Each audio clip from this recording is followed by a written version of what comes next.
할렐루야. 오늘도 예배 자리에 자신의 시간과 기대감을 가지고 나온 청년 여러분 모두를 주님의 이름으로 환영하고 축복합니다. 요즘 제가 빠진 드라마가 있는데요. 무엇일까요? 오늘 설교 제목이 무엇이었죠? 이 사랑 통역되나요? 혹시 여기서 보신 분 계실까요? 다 보셨어요? 조금이라도 손을 한번 껌뻑껌뻑 보신 분이 계시는군요. 자, 넷플릭스에서 최근에 공개된 드라마죠. 총 3명의 주요 인물이 등장하는데 누가 등장하죠? 주오진, 차무이, 히로 쿠로시마가 등장하죠. 자, 주오진은 여러 언어를 이탈리아어, 일본어, 중국어, 영어, 한국어까지 능수능란하게 통역할 수 있고 대화할 수 있는 그러한 통역가이죠. 여기에 또 차무이라는 사람이 있습니다. 차무이는 톱스타인데요. 그래서 이 차무이는 이 주오진이라는 통역사를 데리고 전 세계 방방곡곡을 다니면서 연애 프로그램을 촬영하게 됩니다.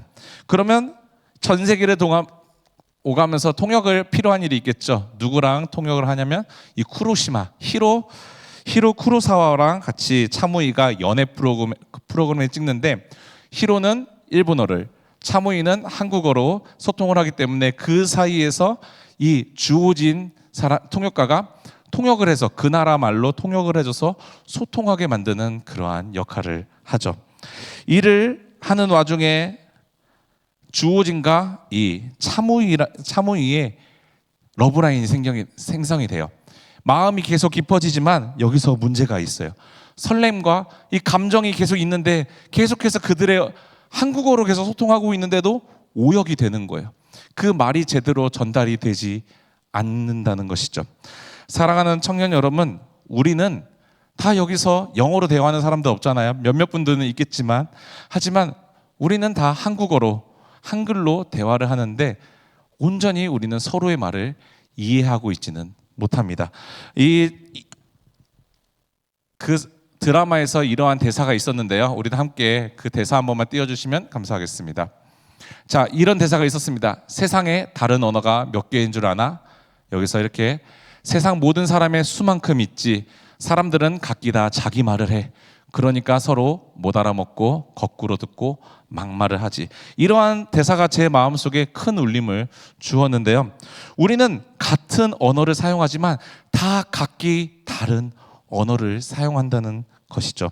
그래서 우리 사이에는 통역이 필요하다는 것이죠. 그 사람 말을 온전히 이해할 수 있는 통역이 필요하다. 자, 여기에 연애하고 싶은 남자들이 있겠죠. 되게 눈빛들이 나 연애하고 싶어요라고 외치는 형제들이 많은 것 같은데요. 그러기 위해서는 연애하고 있는 우리 남성분들, 곧 결혼을 준비하고 있는 우리 형제분들 무엇이 필요하죠? 여자의 마음을 알아야 됩니다. 여자의 언어를 알아야 되죠. 여러분들은 그 여자의 마음을 얼마나 잘 아나요? 여자의 언어를 얼마나 잘 알고 있나요? 이것을 알 수 있는 테스트를 제가 최근에 해봤는데요. 여자어 테스트죠. 자, 우리 첫 번째 문제, 제가 한번 어려운 문제를 한번 가지고 와봤어요. 여성분들도 그렇고 우리 형제분들도 그렇고, 여기서 말하지 않는 말 한 가지를 고르시오. 돌려 말하지 않는 것. 1번이다 생각하는 사람 손 한번 들어볼까요? 1번, 오늘은 안 데려줘도 돼. 1번, 없어요. 2번, 퇴근하면 집에서 쉬자. 2번 좀 있어. 저와 같은 대답을 고른 사람, 형제들 있죠. 자매들이 있어요. 3번, 피곤하면 먼저 가. 먼저 자. 이 정도 눈치는 있는 것 같아요. 4번, 이 목걸이 진짜 예쁘다. 그치? 역시 결혼 준비하거나 우리 연애하고 형제들은 다른 것 같아요. 5번, 아니야, 화 안 났어. 없죠. 2번 아니면 4번인데 저도 2번을 골랐었어요. 그 다음 문제 한번 보여줄까요? 그 다음 문제.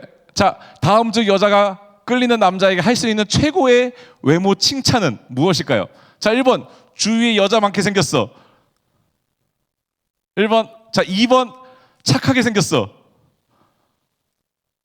3번, 남자답게 생겼어. 4번, 연예인급으로 생겼어. 5번, 훈남이야. 여기 심각한.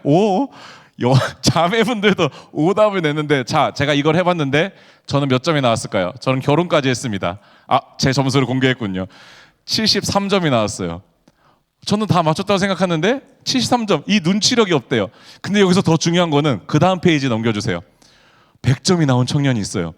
제가 이거 먼저 목회자실에서 했는데 이제 이번에 새로 들어온 정광현 목사님이 100점을 맞았어요. 그분은 자녀가 셋이에요. 당연히 사모님한테 얼마나 사모님의 말을 잘 통역이 되겠어요. 자, 근데 오늘 기도 누가 했죠? 김하늘 청년이 100점을 맞았어요, 여러분.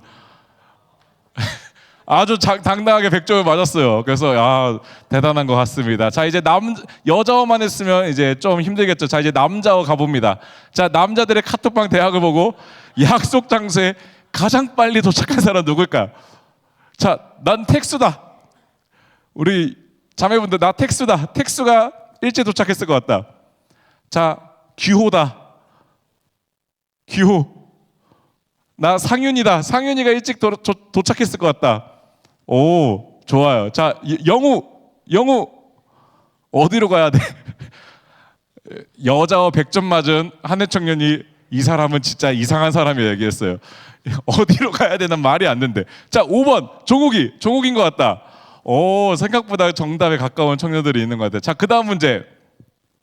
다음 주 남자끼리 외모를 칭찬할 때 가장 잘생겼다는 칭찬. 자, 1번 진짜 잘생겼네. 2번 여자 꽤나 울렸겠네. 3번 기생 오라비처럼 생겼네. 오.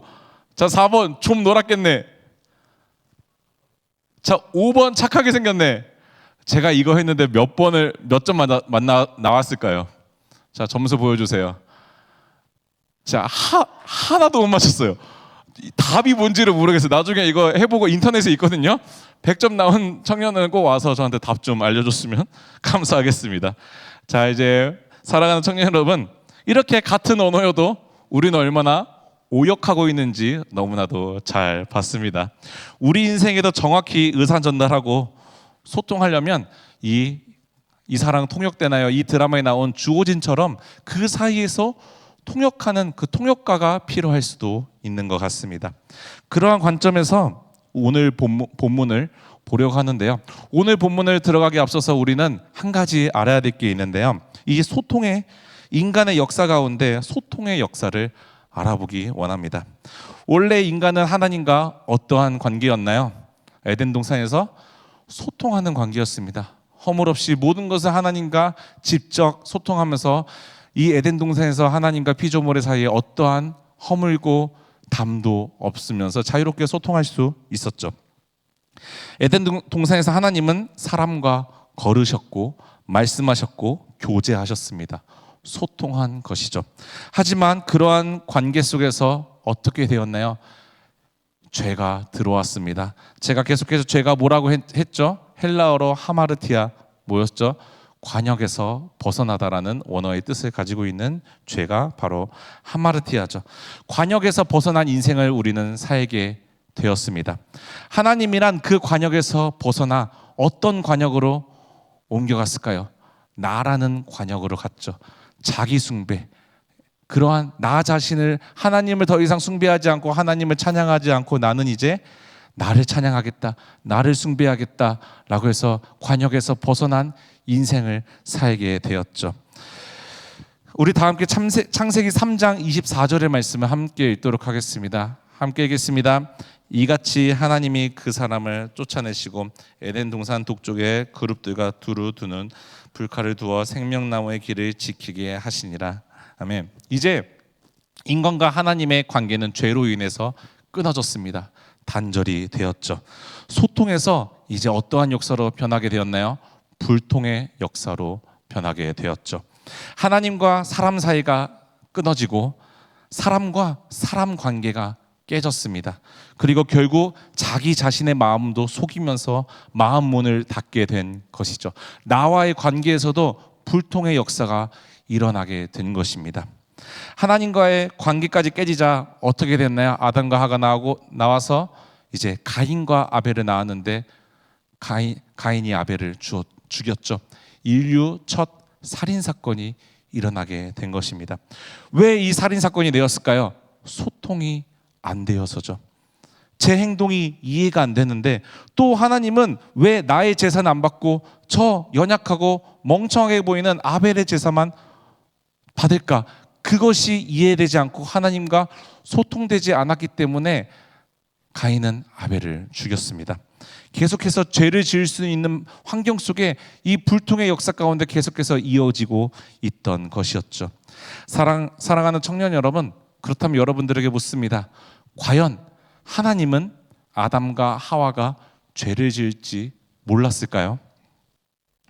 충분히 예전부터, 짓기 전부터 아셨겠죠. 그걸 우리는 어디서 알 수 있을까요? 에덴 동산에는 선악을 알게 하는 나무 외에 다른 나무가 하나 더 있었는데 무엇인지 아시나요? 우리 다 함께 창세기 2장 9절의 말씀을 한 목소리로 읽도록 하겠습니다. 함께 읽겠습니다. 여호와 하나님이 그 땅에서 보시기에 아름답고 먹기에 좋은 나무가 나게 하시니 동산 가운데에는 생명나무와 선악을 알게 하는 나무도 있더라. 아멘. 무엇이 있었죠? 생명나무가 있었습니다. 그렇다면 여러분들에게 묻습니다. 이 생명나무, 선악을 알게 하는 나무 옆에 있었던 생명나무는 누구를 상징할까요? 바로 예수 그리스도죠. 하나님은 이미 인간을 지을 때부터 우리가 죄를 지을 걸, 그 선악과를 따먹을 것을 알고 있었습니다. 그것을 누구로 통해 알려주셨나요? 생명나무로 통해.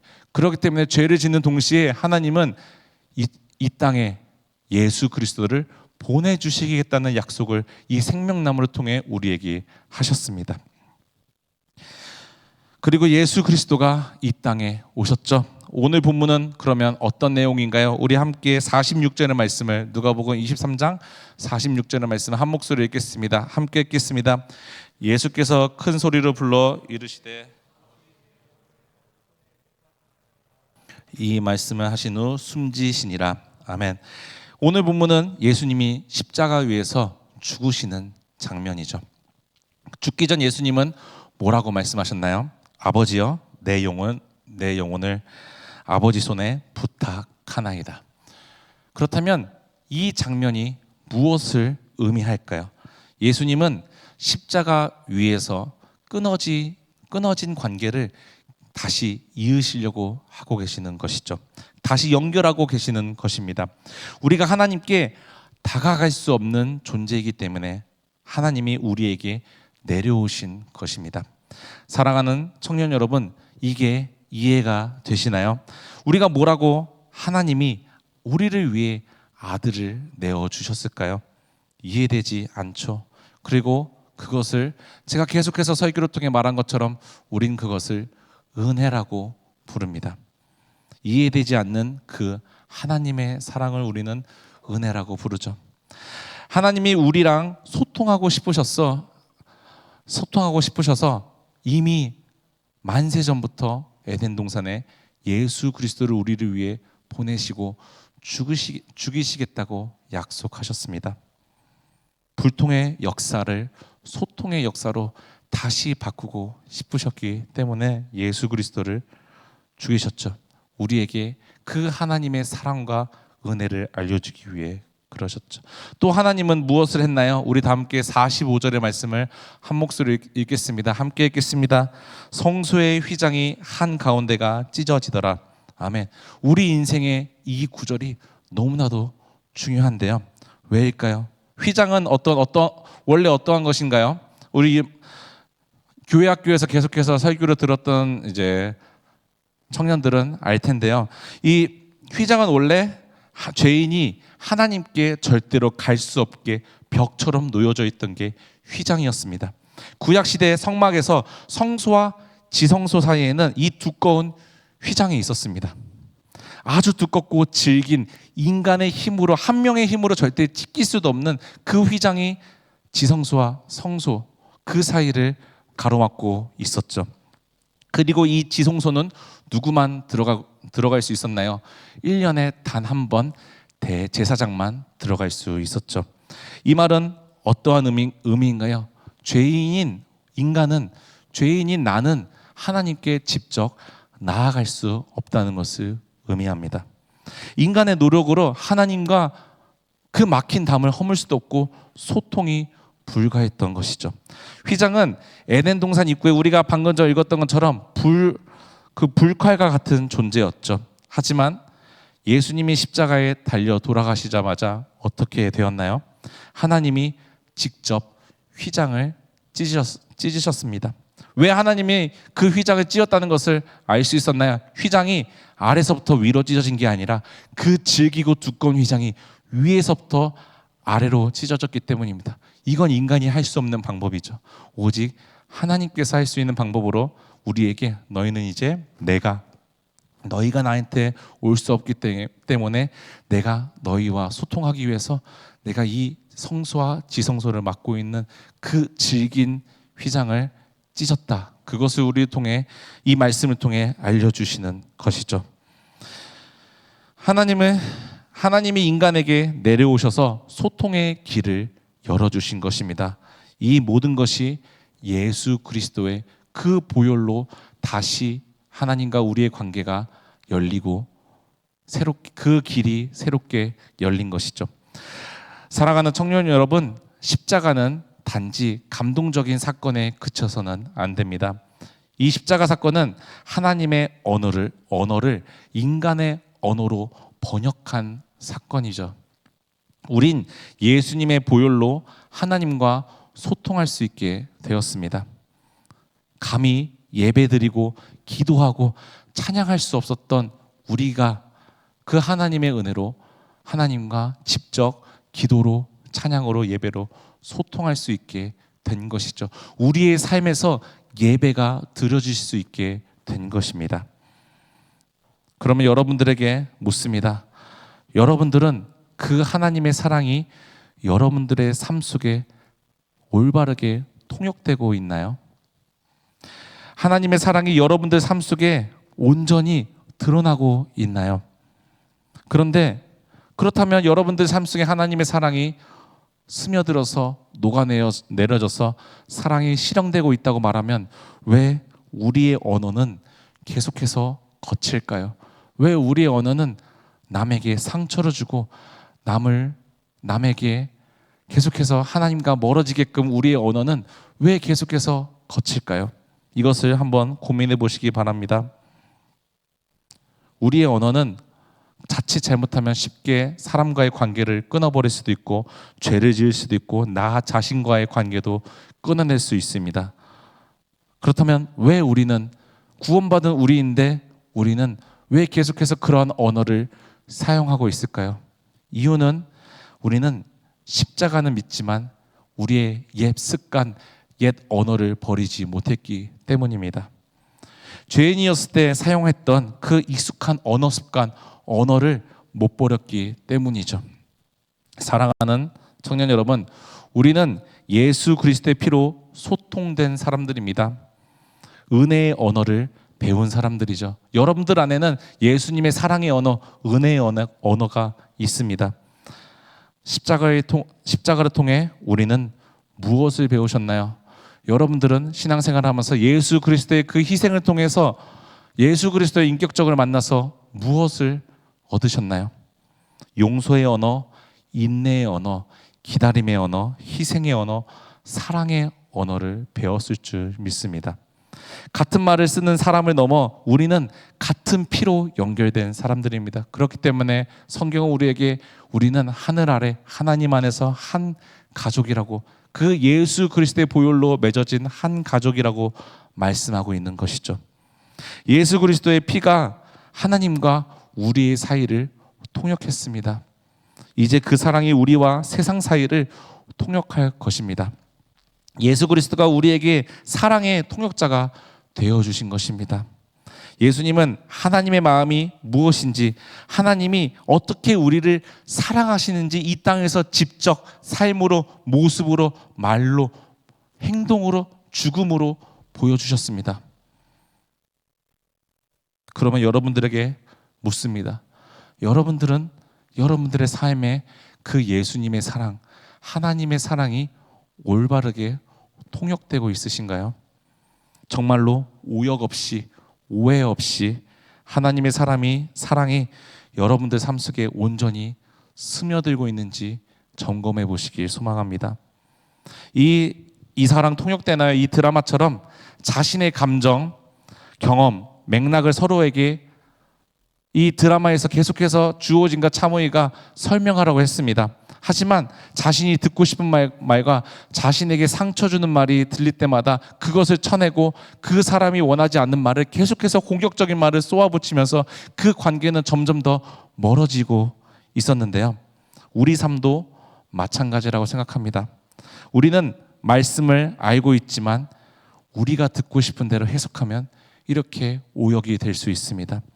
하늘 청년이 기도한 것처럼 우리의 입맛대로 우리가 원하는 대로만 이 말씀을 편협해서 들으면 이 말씀이 복음이 아니라 나를 율법주의로 만들게 될 거고 나를 하나님과 더 멀어지고 나를 우상시하게 만들게 될 것입니다. 계속해서 이러한 입맛대로만 이 말씀을 취사 선택한다면 우리의 인생의 말씀은 오해와 갈등이 생길 텐데요. 예수 그리스도의 피로 통역된 인생이지만 여전히 우리 삶에는 신앙의 불통의 역사가 이어지게 될 것입니다. 사랑하는 청년 여러분, 하나님의 그 사랑은 우린 다는 이해할 수 없습니다. 그 사랑이 얼마나 크고 놀라운지는 가늠도 안 됩니다. 하지만 하나님의 사랑 때문에 예수 그리스도가 이 땅에 오셨습니다. 그리고 예수님의 보혈 때문에 그 사랑이 우리 인생에서 통역될 수 있게 된 것입니다. 불통의 역사가 소통의 역사가 된 것입니다. 그것이 우리는 은혜라고 말합니다. 반주 부탁드리겠습니다. 이 공동체에 늘 오역되지 않고 하나님의 사랑이 온전히 해석되고 녹아들어져서 나아가길 소망합니다. 그러면 우리의 그 하나님의 사랑이 온전히 통역되어서 우리 삶에 녹아들면 어떻게 될까요? 내 언어가 주님의 언어가 될 것입니다. 내 언어가 사랑의 언어, 은혜의 언어, 기다림의 언어, 인내의 언어, 그런 언어로 바뀌게 될 것입니다.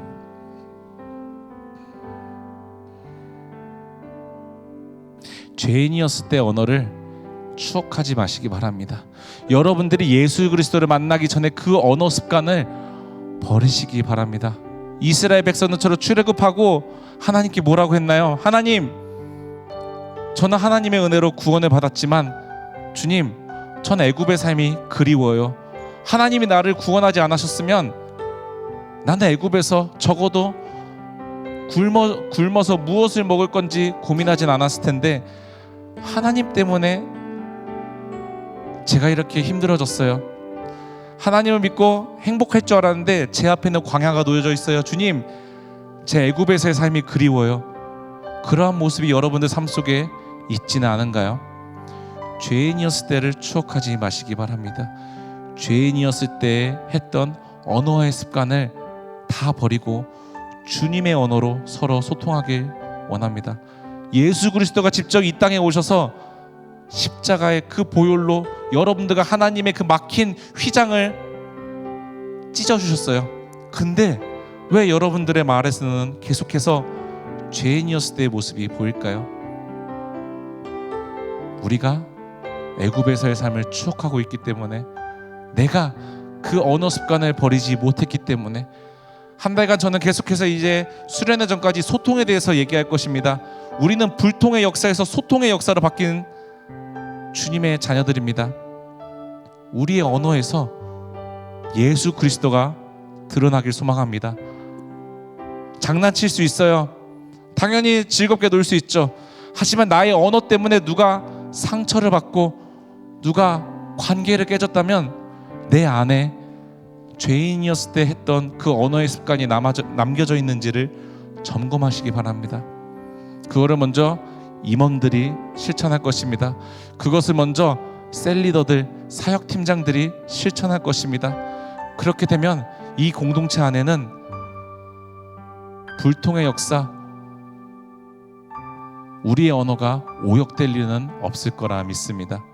사랑하는 청년 여러분들, 우리의 언어는, 우리가 하나님과 소통할 수 있는 이유는 예수 그리스도라는 통역사가 우리 삶에 개입하셨기 때문입니다. 그렇게 예수님이 여러분들 삶에 개입하셔서 하나님과 소통할 수 있게 되었는데 왜 주님의 언어를 우리는 사용하지 못하고 있을까? 그것을 고민하시길 소망합니다. 그것을 우리가 한 달 동안 고민하면서 우리의 언어 습관을 주님의 언어로, 사랑의 언어로 바꾸길 소망합니다. 오글거릴 수도 있어요. 하지만 우리의 신분이 바뀌었어요. 죄인에서 하나님의 자녀로 신분이 바뀐 것이죠. 하나님의 철저한 은혜 때문에 우리의 언어가 바뀌는 것이 당연합니다. 욕했던 언어에서 사랑한다는 말로 바뀌는 것이 당연한 것입니다. 그것을 못하는 게 오히려 이상한 거예요. 이 공동체에서는 사랑한다는 말, 축복한다는 말, 서로 격려하고 칭찬해주는 그 주님의 언어가 늘 잘 세워지길 바랍니다. 이러한 것을 늘 주님의 언어로 소통하면서 우리가 어떻게 되게 된 존재인지를 기억하면서 나아가는 그러한 공동체 모두가 되기를 간절히 소망합니다.